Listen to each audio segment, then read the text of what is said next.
Okay, here's the third example. I'm going to go much quicker. Hopefully you're a little better with this by now and knowing how to use and graph these piecewise functions on delta math with the help of Desmos, right? So let's graph the first function here on Desmos.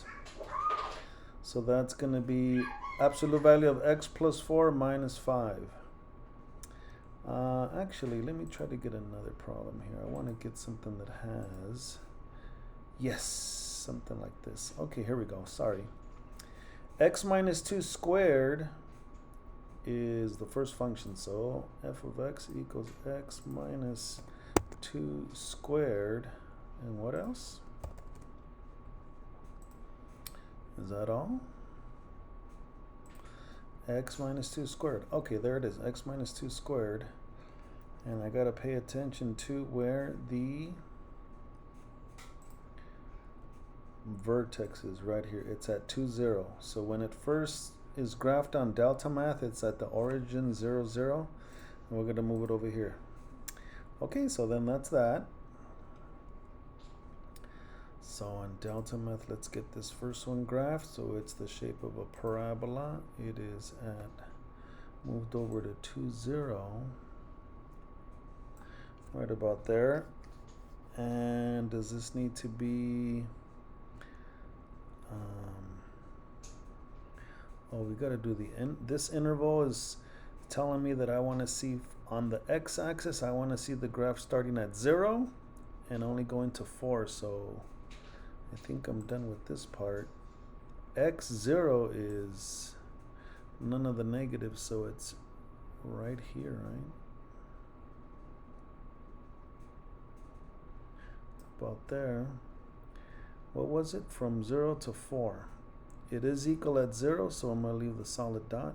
4 means I got to drag this. I don't want 8, 7, 6, 5, 4.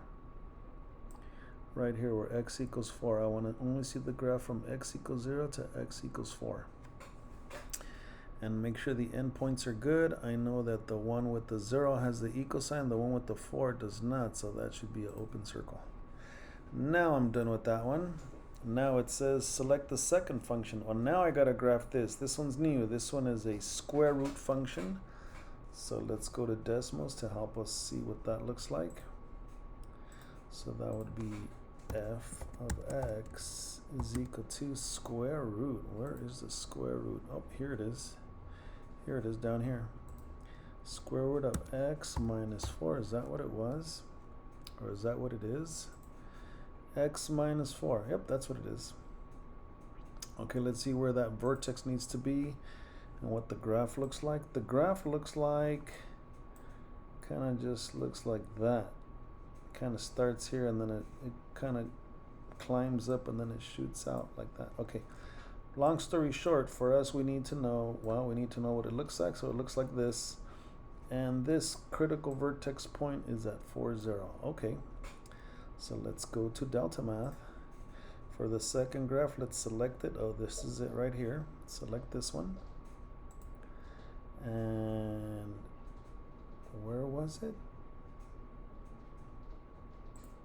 At the point 4, 0. I gotta move it to this point 4, 0.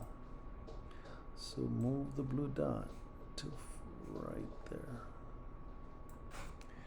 That's what the graph looks like. So select the second function and move the blue dot. Okay, did that, so done.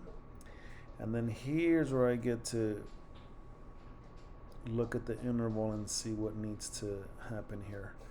The values of x are equal to 4 or greater, or the values of x are 4 or greater. That's what this says. I want all the values of x. I only want to see on the domain. This graph from the values of x is positive 4 or greater, so positive 4 is right here where it starts, and all the values greater is already going that way, so I'm not touching this side. I gotta move this side too. I don't want to see any of the negatives on the x, so I gotta go all the way to what? Just right there, huh? You see, for the values of x starting at 4 and greater going that way. I don't want to see anything before that. And check if Oh yeah, that is a filled in circle. It does have the equal sign. I think I'm done, finished. That is what I'm going to submit. All right, submit. Are you sure? Yes.